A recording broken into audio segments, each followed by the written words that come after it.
Buenas tardes. En nuestra última clase estuvimos platicando sobre el tejido especializado óseo o el hueso, ¿sí? Y recuerden que estamos viendo nada más histología, ¿sí? Todavía no estudiamos al hueso como tal. Ya más adelante vamos a estudiar al sistema óseo y ahí vamos a ver qué, ¿no? Entonces nada más nos enfocamos a la matriz extracelular y a los componentes celulares. Y para recapitular, pues quiero platicarles, o quiero recordarles, mejor dicho, que la matriz extracelular del hueso consiste en dos componentes, la matriz inorgánica y la matriz orgánica. Recordarán ustedes que la matriz orgánica consiste en proteínas, y estas proteínas pues, son las fibras de colágeno, y la matriz inorgánica pues van a ser las sales de calcio, concretamente el fosfato de calcio que se va a depositar y va a formar un cristal que se llama hidroxiapatita. Bueno, entonces eso ya está entendido, lo platicamos en esta clase pasada. Y los componentes celulares, pues eran estos tres, osteoblastos, osteocitos y osteoclastos. Recuerden que las osteoprogenitoras simplemente son, pues, las células madre, ¿sí? Las células madre van a dar lugar a los osteoblastos van a madurar a osteocitos y estos simplemente van a tener la función de, pues, ya solamente mantener al hueso. Y ustedes mismos, en esa última clase, ustedes solos, yo no les tuve que decir nada, ustedes solos dedujeron que los osteoclastos corresponden a macrófagos, ¿sí? Entonces estos macrófagos tienen la función de limpiar al hueso. Con limpiar, recuerden que nos referimos a la fagocitosis de fibras envejecidas o fibras dañadas. ¿Sale? Bueno, eso ya está entendido. De acuerdo al tipo de hueso que se fuera a formar, pues íbamos a tener por ahí cubiertas óseas y pues es todo, chicos. Ya estas cuestiones un poquito más particulares las vamos a estudiar cuando nos toque ver al sistema óseo. ¿Sale? Acuérdense que ahorita nada más estamos viendo histología del hueso y pues es solamente lo que vemos el día. Ok, eso ya está entendido.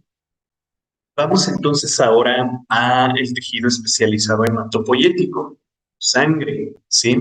Que aunque nos resulte difícil de verlo, difícil de visualizar a la sangre como un tejido, porque pues, más bien la vemos como un líquido corporal, pues sí, es un tejido. Tiene todas las características del tejido conjuntivo, ¿sí?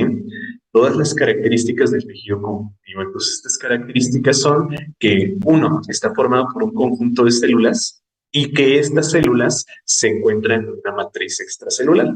Entonces, vamos a ver qué onda con este tejido, chicos. Eh, la sangre, como dijimos, tiene esos dos componentes. La matriz extracelular del tejido conjuntivo hematopoyético es plasma, ¿sí? Y este plasma no es otra cosa más que agua, ¿sí? El agua de la sangre. Y ya saben, chicos, que el agua en sistemas biológicos sirve para funcionar como un medio de inmersión. Entonces, en esta sangre vamos a encontrar principalmente agua, pero también una gran cantidad de sustancias disueltas, ¿no? Principalmente proteínas, y iones inorgánicos. En un momento vamos a platicar un poquito más concretamente de la composición del plasma, pero ¿qué es eso del plasma? El agua, ¿sí? Agua que contiene las sustancias necesarias para el metabolismo energético, ¿sale? Ahora, ¿cuáles son los componentes celulares? Los componentes celulares los vamos a clasificar en células mieloides, y células, perdón, linfoides, ¿sí? De manera muy general. Ahorita vamos a profundizar muchísimo, de hecho, esto de los componentes celulares, ¿sí? Y bueno, pues básicamente en la sangre total, en la sangre completa, nosotros podemos distinguir tres componentes celulares: eritrocitos, leucocitos y plaquetas. Vamos a ver que todos estos los podemos clasificar de manera muy profunda, ¿sale? Entonces, ¿qué compone la sangre? Su matriz extracelular, que es el plasma. ¿Qué es el plasma? Agua. Y recuerden que en el agua se encuentran disueltas todas las sustancias necesarias para el funcionamiento. Y los componentes celulares son mieloides y linfoides. En un momento vamos a profundizar muchísimo al respecto. ¿Sale? ¿Voy muy rápido? Sí, sí, voy muy rápido, porque esto es nada más una introducción, ¿sí? Ahorita me voy a ir de manera detenida a todo lo demás, ¿sí? apenas estoy empezando. Ahorita vamos a explicar con detalle qué es el plasma y vamos a explicar con detalle qué onda con las células linfoides y los tranquilos. Bueno, la función de la sangre va a ser como principal función el transporte de sustancias, ¿sí? En su matriz extracelular, porque dijimos, ¿qué es en la matriz extracelular? Agua. Y en el agua, pues vamos a encontrar un montón de sustancias disueltas, ¿no? Por ejemplo, a todos nuestros tejidos le tenemos, perdón, que entregar oxígeno. Entonces, ese oxígeno irá en las células del plasma. A todas las células de nuestros tejidos les tenemos que entregar energía y esa energía se la vamos a entregar en forma de glucosa que va disuelta en el plasma. ¿Sí? Tenemos que entregar hormonas, tenemos que entregar enzimas o incluso tenemos que sacar desechos de algunos tejidos, ¿sí?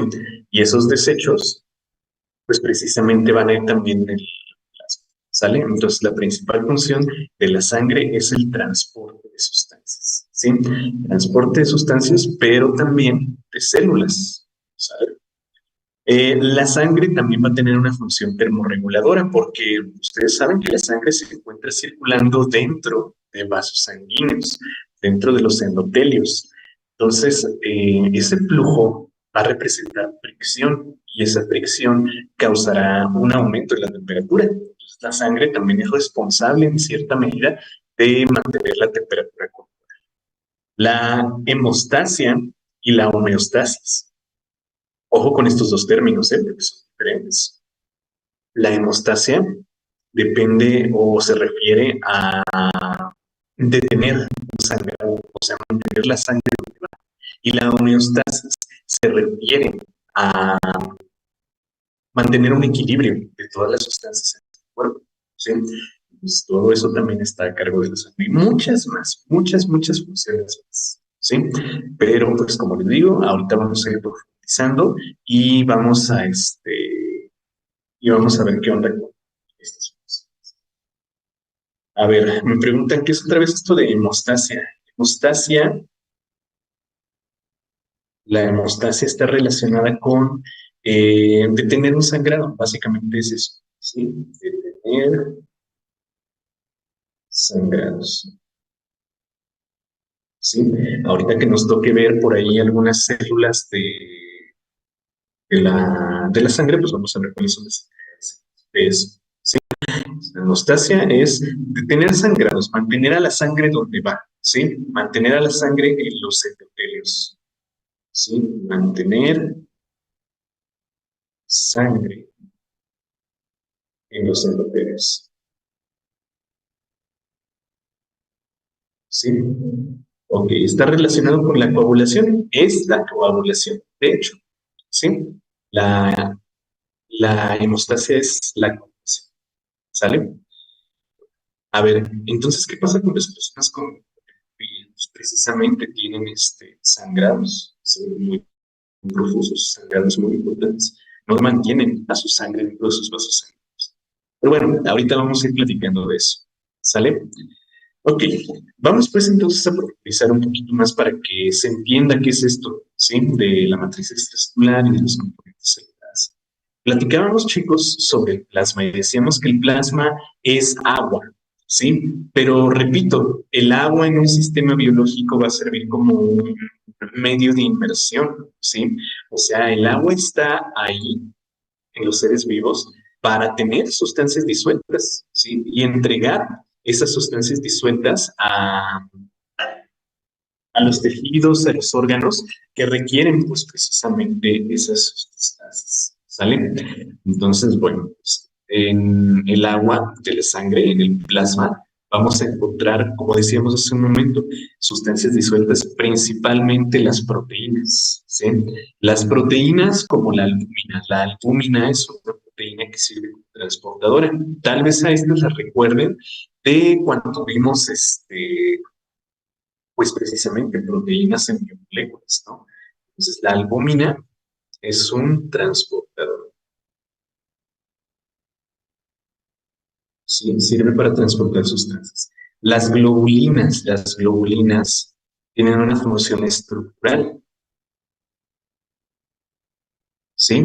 Tal vez recuerdan a la hemoglobina, ¿sí? Una proteína que fija oxígeno a su estructura. Entonces, la hemoglobina está formada por cuatro globulinas, por cuatro unidades globulares. O los anticuerpos, a los que llamamos inmunoglobulinas, ¿sí? Las famosas inmunoglobulinas o los anticuerpos están formados por proteínas globulares. El fibrinógeno, que es el componente final de la coagulación, ¿sí? Entonces, este fibrinógeno tiene una función hemostásica, particular, hemostasia. ¿Sí? Hay proteínas hormonales, hay proteínas que tienen también una función defensiva, hay proteínas que tienen una función enzimática, etcétera, etcétera, etcétera. Entonces, el principal componente del plasma, además del agua, son las proteínas. ¿Sí? Recuerden que el plasma es un 95% agua, un 4% proteínas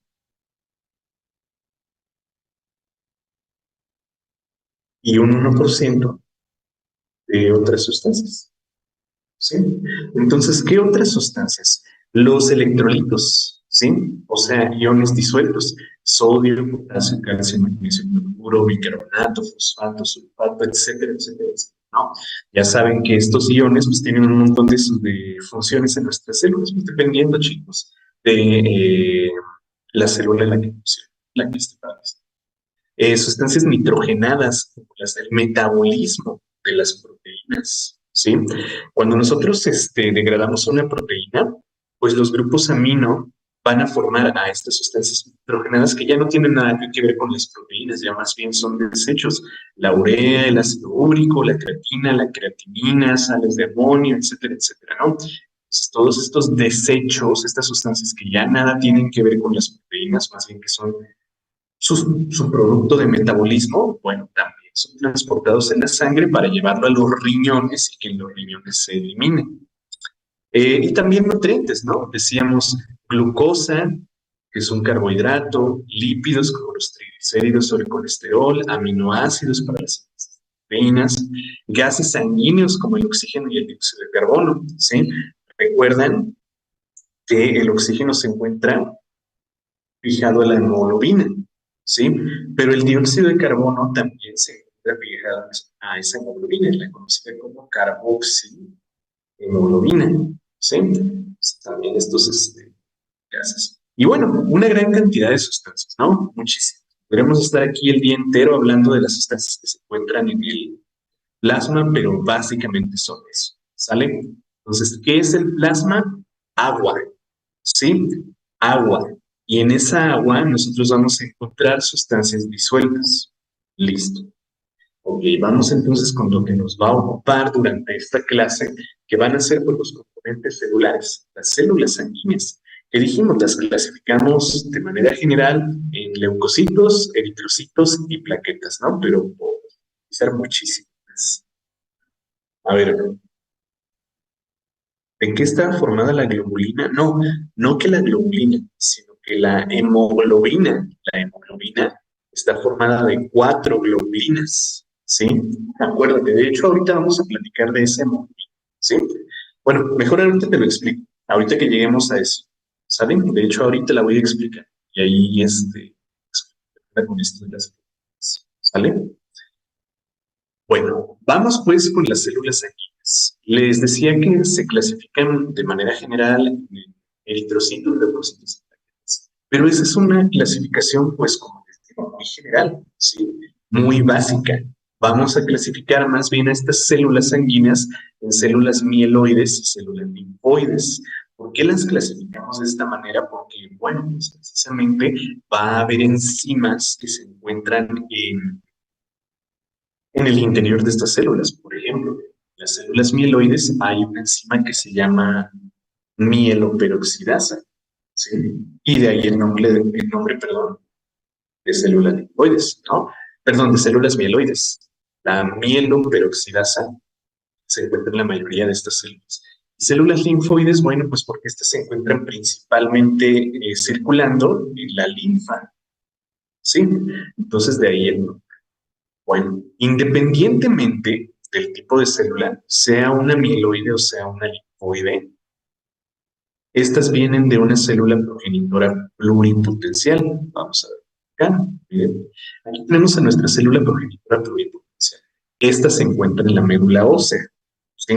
Entonces, en la médula ósea, esta célula se va a someter a diferentes factores de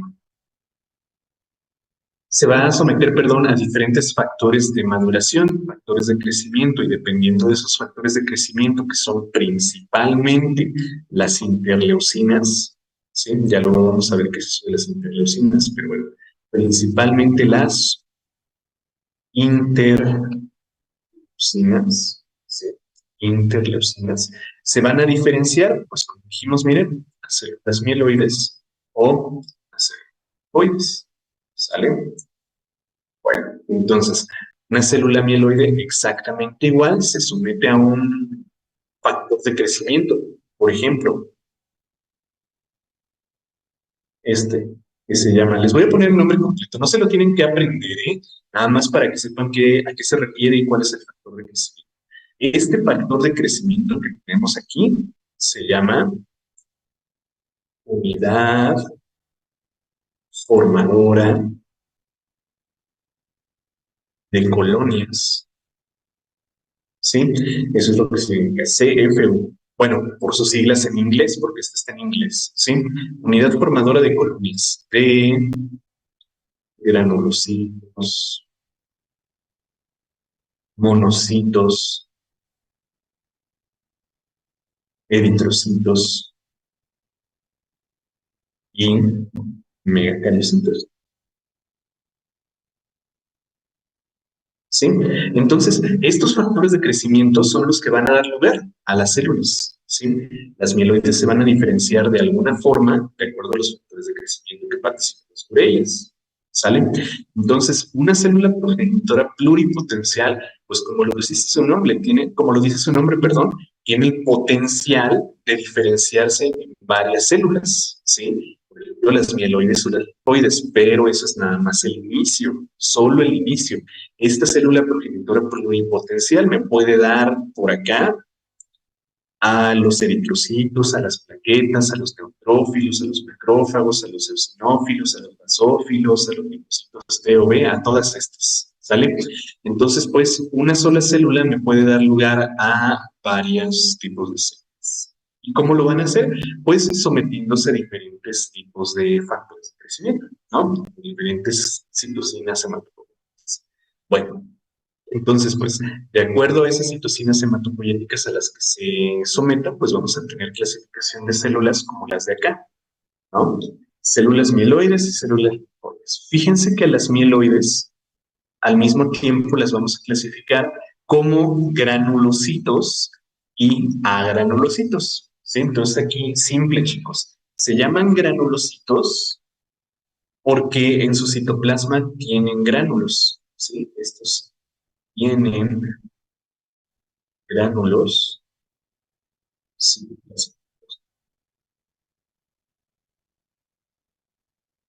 ¿sí?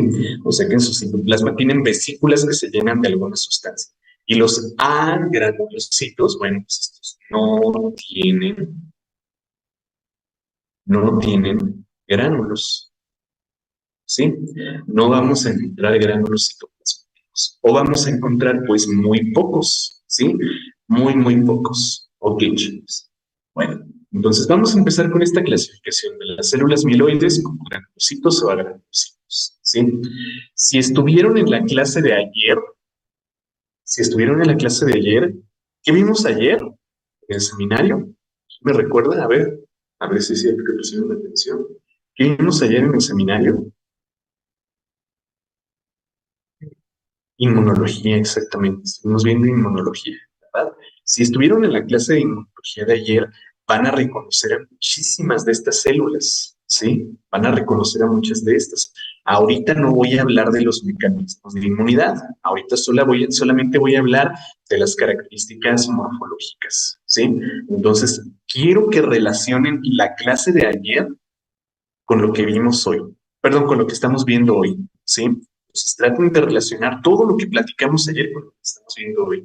Y chicos de Zamora, que no estuvieron en la clase de ayer, no se preocupen, ya saben, de hecho, en estas semanas que vienen ya vamos a estar viendo todo lo que ustedes se han perdido en los últimos 4 domingos, ¿sí?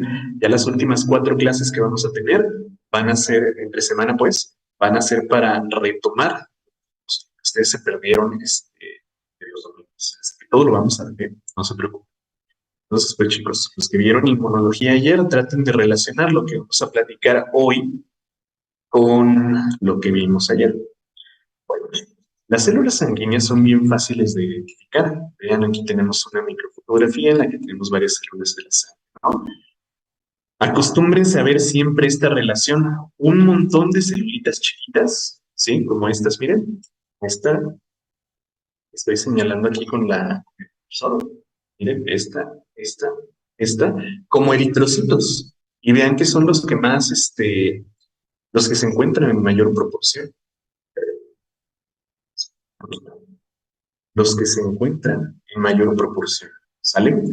Entonces, estos que estoy señalando por aquí, estos son eritrocitos. Todos los que tienen un núcleo, ¿sí? Vean estas células nucleadas, este núcleo que se tiñe más intensamente, esos son los leucocitos, ¿sí? Estos son eritrocitos a los que antes les llamábamos glóbulos rojos. Todos los nucleados, todos estos que tienen un núcleo, son leucocitos, ¿sale? Todos estos son leucocitos. A estos leucocitos los vamos a clasificar como mieloides. Vamos primero con los granulocitos. ¿Por qué dijimos que les llamábamos granulocitos? Bueno, pues porque en su citoplasma encontramos gránulos, ¿sí? Hay gránulos citoplasmáticos, inclusiones citoplasmáticas. Estos gránulos, chicos, no son otra cosa más que vesículas, ¿sí? ¿Se acuerdan qué es una vesícula, verdad? Estos son vesículas. Y estas vesículas pues van a tener un contenido determinado para cumplir una función determinada, ¿sale? Entonces en estas vesículas se van a acumular sustancias para la función de la célula, ¿no? Entonces vamos con los primeros, neutrófilos.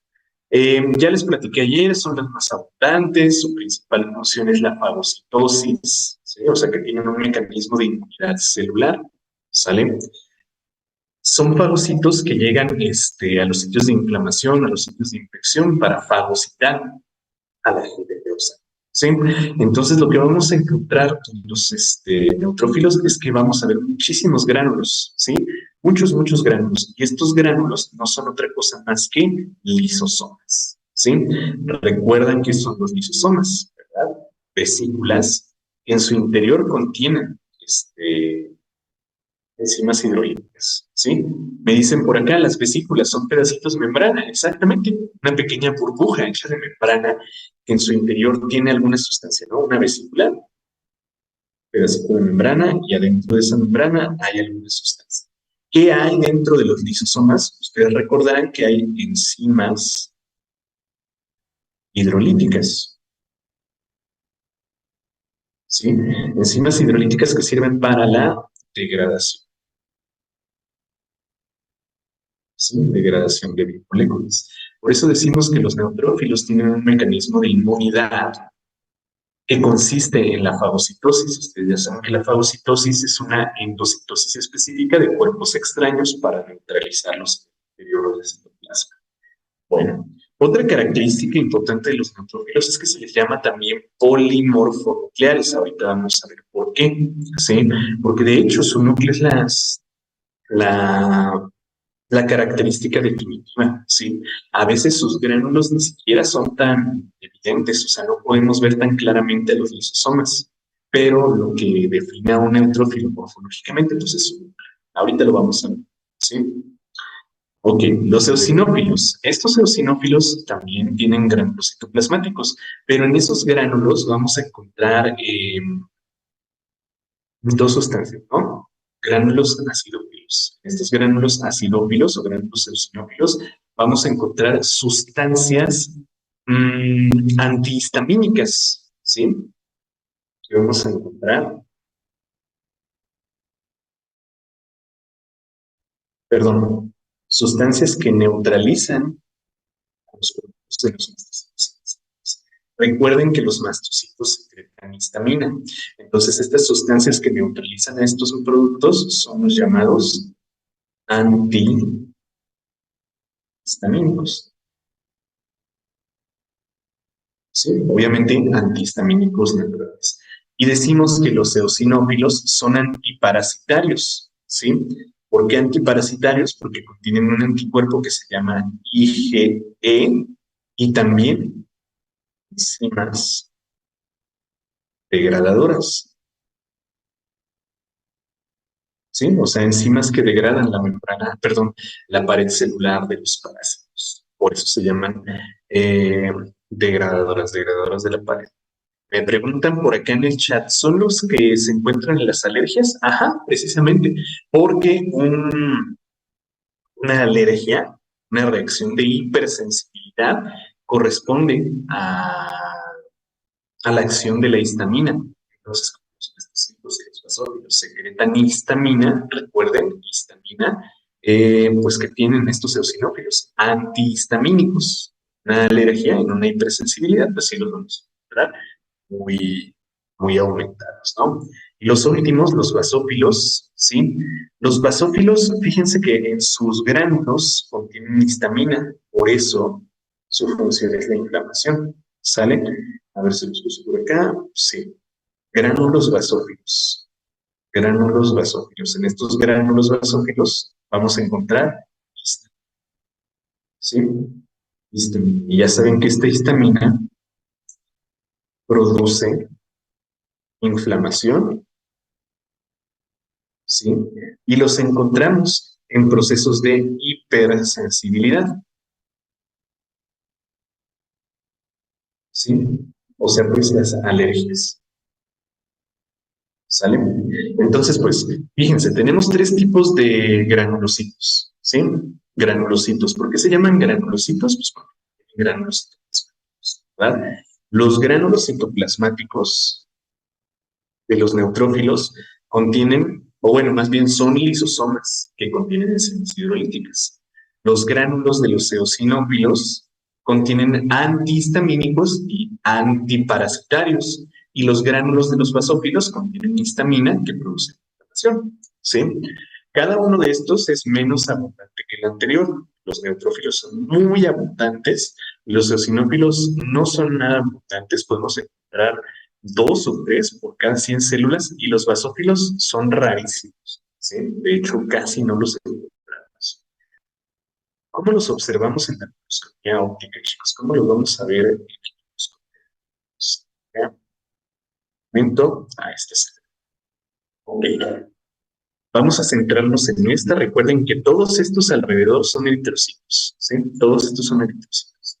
La característica definitiva que nos ayuda a identificar a un neutrófilo, pues como decíamos, es su núcleo, ¿sí? ¿Se acuerdan que a los neutrófilos también les llamábamos polimorfonucleares, ¿sí?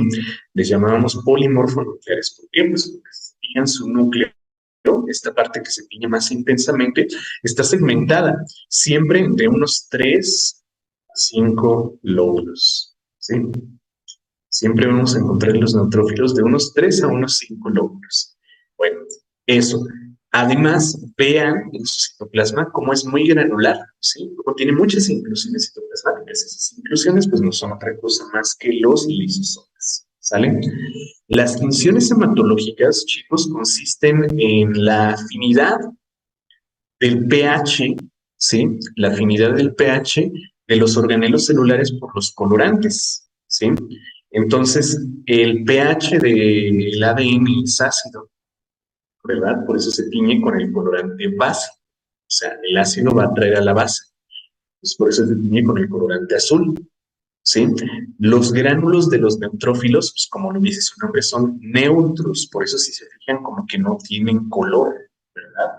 Sí podemos ver muchas inclusiones plasmáticas, sí hay muchas, ¿sí? Pero pues no tienen una coloración en realidad. Aún así, pues nosotros sabemos que estos gránulos, los gránulos del citoplasma, son lisos. ¿sí? Estos granulitos son lisosomas. ¿Sale? Entonces, acuérdense, el neutrófilo también se conoce como polimorfo nuclear, ¿sí? Por la forma de su núcleo. Entonces, gracias a ese núcleo lo podemos. También resaltan sus gránulos. ¿Qué hay en sus gránulos o qué son sus gránulos? Lisosomas. ¿Para qué? Pues para degradar a los cuerpos extraños fagocitados. ¿Sale? Bueno, a ver, me dicen por acá. Entonces, ¿los neutrófilos tienen lisosomas? Sí, son lisosomas. Sus gránulos corresponden a eso. ¿Qué dice en el paréntesis de las letras moradas? Ay, ya las borré. Ahorita tratamos de recordar qué decía ahí. Y a su alrededor que hay todos estos, acuérdense, todos estos que vemos por acá, ¿sí? Por ejemplo, todos, pues los de alrededor, estos son eritrocitos. A ver, esperen un poquito, ¿eh?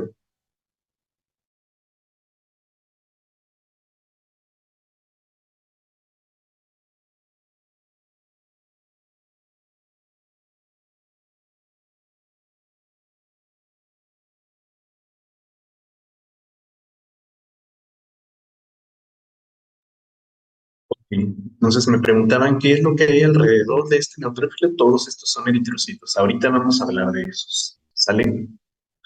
Hay dos tipos de neutrófilos. No que haya dos tipos de neutrófilos, es que hay dos estadios de maduración, ¿sí? Unos son los neutrófilos segmentados como este, ¿sí? Y otros son los neutrófilos en banda, ¿sí? Pues no es que sean dos diferentes, son el mismo, nada más que uno es más maduro que otro, ¿sí? Ya que veamos inmunología, vamos a platicar eso, ¿sale? Pero sigue siendo un solo núcleo o se divide en varios núcleos. No, sigue siendo un solo núcleo. Fíjense que están conectados, ¿verdad? Estos lóbulos están perfectamente conectados uno con otro. Entonces es un solo núcleo, sigue siendo un solo núcleo, nada más está así. Ah, decía degradación. Perdón, sí, decía degradación, entonces ahí. Ya saben que la caligrafía no es lo mío. Mi letra es la más fea de los tres maestros. Así que, bueno, ahí me tendrán que disculpar. Bueno, chicos, entonces ahí está. Neutrófilos, ¿qué función tienen? Fagocitosis, ¿sí? O sea, endocitar un cuerpo extraño para destruirlo. ¿Cómo lo destruyen? Con sus gránulos que corresponden a lisosomas. ¿Qué tienen los lisosomas en su interior? Enzimas hidrolíticas que degradan a todas las biomoléculas. Entonces, una bacteria fagocitada por un neutrófilo, bueno, va a ser destruida por las proteasas, por las lipasas, por las ribonucleasas que se encuentran en esos lisosomas. ¿Sale? Ok. Ahora, los otros son los eosinófilos, ¿sí? Dijimos que la coloración que tomaban estas células dependía de la afinidad de sus componentes celulares por el pH del colorante, ¿sí? El colorante ácido se llama eosina.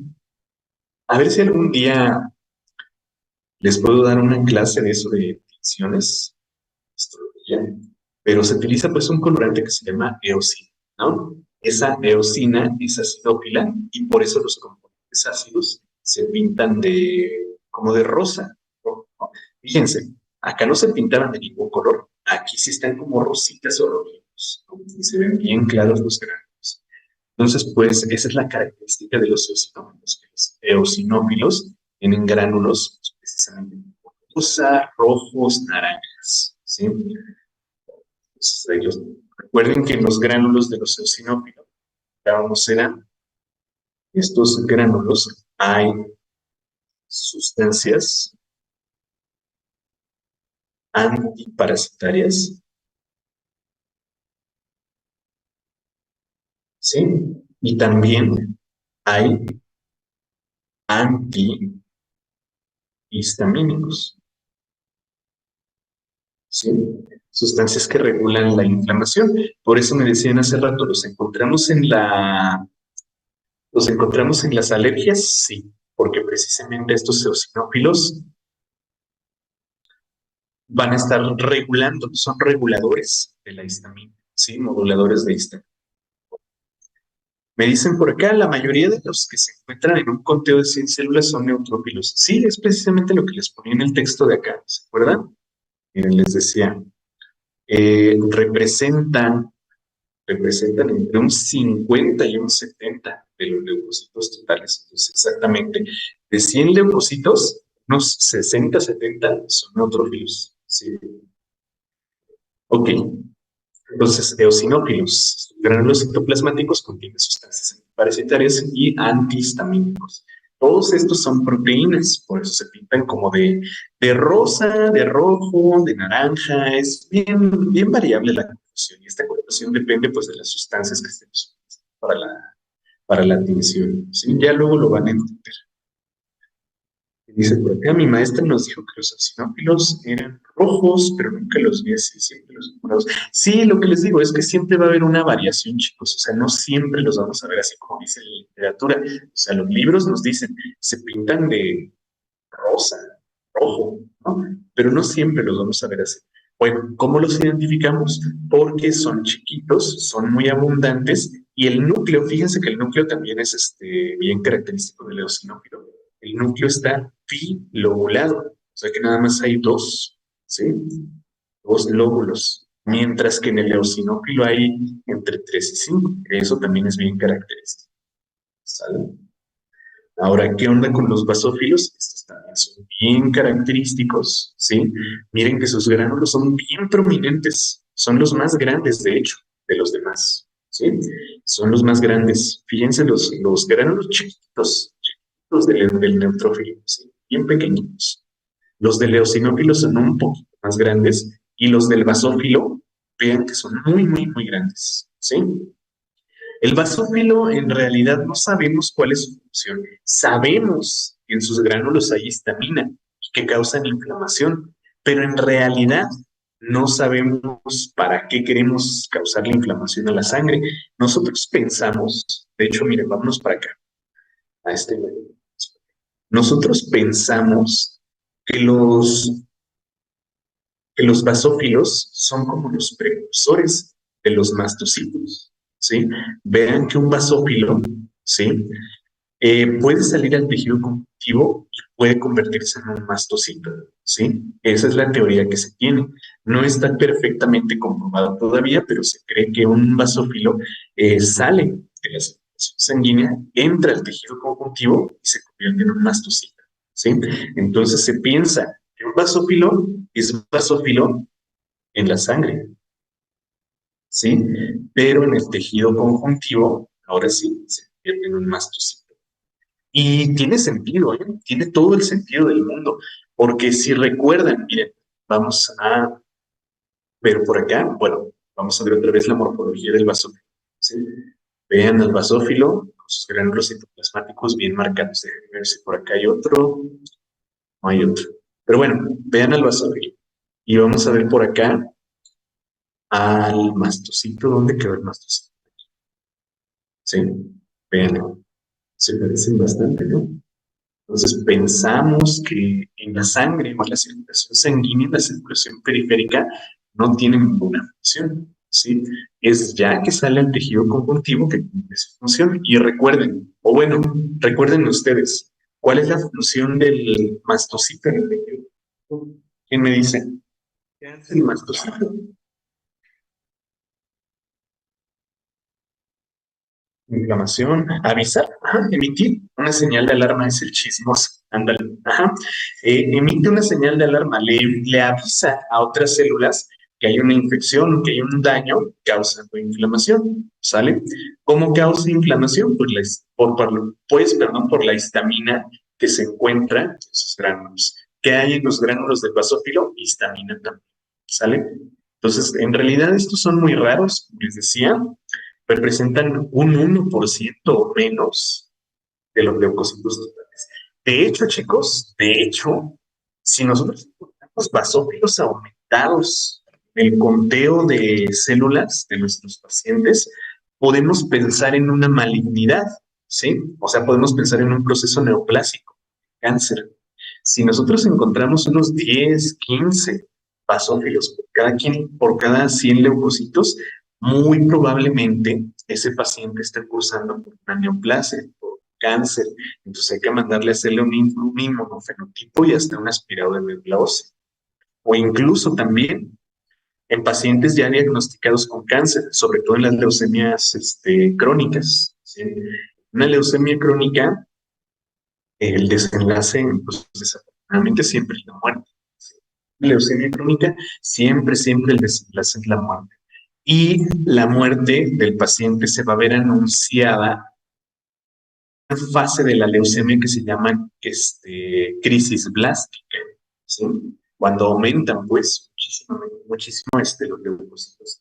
Y esa crisis plástica se ve anunciada por un aumento de los basófilos. Entonces, en la sangre, en realidad, los basófilos son malos, ¿sí? O sea, los basófilos siempre tienen que representar menos del 1% de los leucocitos totales. Si hay basófilos aumentados, algo anda mal ahí, ¿sí? Algo anda mal y hay que mandar a hacer inmunofenotipos, aspirados de médula ósea, etcétera, a nuestros pacientes. Pero bueno, ya eso lo van a ver cuando estudien hematología. Hay leucemias que no son crónicas, sí, están las leucemias agudas. Y esas, pues, podemos decir que se pueden curar. Bueno, no curar, sino estar en una remisión prolongada, ¿sí? Pero una leucemia crónica, pues no. Sí entra en un estado de remisión, pero va a progresar y finalmente pues va a causar la muerte del paciente. Ya van a ver ustedes por ahí. Y ahí van. Bueno, no nos atoremos más. Luego ya me voy a salir de tema y ya se me pierdo toda la clase. Bueno, vamos ahora con los agranulocitos, ¿sí? ¿Por qué se llaman agranulocitos? Porque o no tienen gránulos, o si tienen son muy poquitos, ¿sí? Tienen muy poquitos gránulos o de plano no tienen, ¿sí? A ver, los gránulos son escasos o ni siquiera hay, ¿sale? Y aquí tenemos tres clasificaciones, los monocitos, los eritrocitos y los megacariocitos, ¿sale? Monocitos, eritrocitos y megacaricitos. Vamos con los monocitos. Tal vez en la clase de ayer me escucharon mucho hablar de macrófagos, ¿sí? Y escucharon también que los macrófagos maduran de los monocitos, precisamente. Ya ven que ayer platicábamos, ¿no? Decíamos que hace ratito decíamos que el basófilo es como el mastocito, pero inmaduro, ¿no? O sea, que en la sangre es un basófilo, pero cuando sale al tejido conjuntivo se convierte en un mastocito. Pues pasa lo mismo con el monocito, esto sí está perfectamente probado. El monocito, la sangre es un monocito, pero cuando sale al tejido conjuntivo se convierte en un macrófago, ¿de acuerdo? Entonces tiene que recibir estímulos, tiene que recibir quimiotaxis, tiene que salir del endotelio para que sea un macrófago, pero sí, es un precursor de un macrófago, ¿sale? Entonces, el monocito tiene esa función. ¿Qué hace en la sangre? Nada, circular, andar por ahí circulando, ¿sí? A menos pues que haya una infección en la sangre, lo cual ya es muy grave, ¿sí? Una infección en la sangre es lo que se conoce como sepsis y la sepsis es gravísima, ¿sí? De hecho, es casi una sentencia de muerte. El 40% de los pacientes que cursan por una sepsis en terapia intensiva en la unidad de cuidados intensivos mueren de sepsis. Y un 70%, 80% ya en estos últimos años. Fíjense, un 80% de las personas que mueren en la unidad de cuidados intensivos mueren por un shock séptico, ¿sí? Entonces, un monocito en la sangre no va a estar fagocitando, ¿verdad? Porque si fagocitar es porque hay una infección ahí, y una infección en la sangre es gravísima. Y bueno, ya me estoy saliendo otra vez del tema, ¿verdad? Pero bueno, un monocito pues es un precursor de un macrófago. Sale del tejido conjuntivo y se convierte en macrófago. ¿Sale? Entonces, ¿qué hacen estos? Son precursores de... ¿Sale? ¿Qué hora es, chicos? Híjole, ya se nos acabó la clase. A ver, ¿se podría decir que son células que están en la fase G0? No, no necesariamente, ¿eh? Porque su ciclo celular se continúa, o sea, siguen teniendo un metabolismo activo. Entonces, no porque no estén cumpliendo una función, no significa que estén en G0, pues que no cumplan su ciclo celular, porque su función es, como les digo, circular, ¿sí? Circular. Y ya que encontraron un sitio de infección, entonces sí salen. Pero cuando salen, no, tampoco, no podríamos decir que están en la fase G0, no podríamos decir que se especializaron, ¿sí? Estos simplemente tienen esa función inherente, ¿de acuerdo? Algo, iba a decir el ratito, más bien mañana en nuestra siguiente clase seguimos platicando de esto, ¿sí? Porque sí me voy a extender bastante y ya se nos acabó el tiempo. Entonces, miren, mañana platicamos otra vez de los de los monocitos, perdón. Sí, porque no, en realidad no les expliqué la gran cosa, nada más les platiqué eso. Entonces, de los macrópodos, pero nada más. Entonces, vamos a dejarle ya por hoy hasta aquí y mañana retomamos, ¿sí? Con esto de los granulocitos para explicar otra vez, o mejor dicho, explicar bien a los monocitos y a los demás, porque hay muchísimo que hablar de todos estos. ¿Sale? Bueno, a ver, me preguntan por acá. Ah, choque como tal es que no llega la sangre a los tejidos, no necesariamente.